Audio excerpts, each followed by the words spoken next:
खरेलज्यूलाई पनि म यहाँ मञ्चमा आमन्त्रण गर्दछु र बहिनी हाम्रा गीताश्री बहिनी अनि पुस्तक वितरण गरिदिन अनुरोध गर्दछु।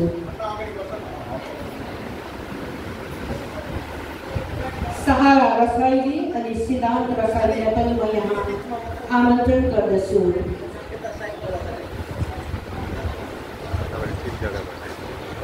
सायद नानीहरू तल गएको होला, कसैले बोलाइदिनु भएर आउनुहुन्थ्यो।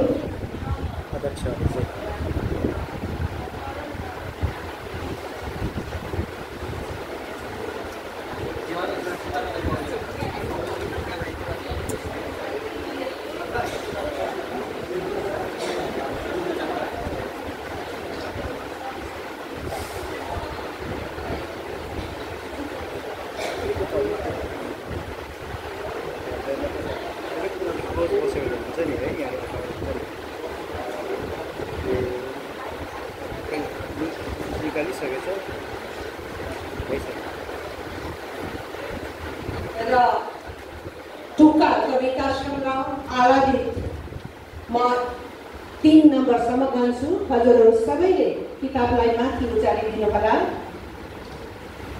3, 2, 1 0। जरा पारीले लोकार्पण भएको खुसियाली मनाइदिनु होला।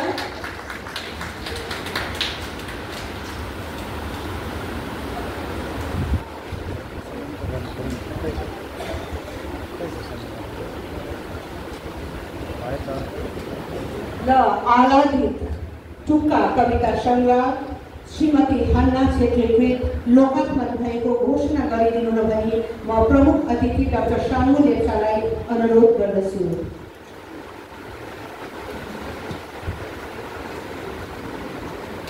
नमस्कार सम्पूर्णमा। र आज दिनाङ्क 22/6/2025 को यो पुण्य अवसरमा हाम्रा प्यारी बहिनी हन्ना छेत्रीद्वारा लिखित टुक्का कविता सङ्ग्रह आलादिको आज विधिवत विमोचन भयो भन्ने म घोषणा गर्दछु। धन्यवाद। फेरि एउटा पूर्ण फोटो तस्बिर उतारिदिनु होला। नानीहरू भर्खर आइपुगेका छन्।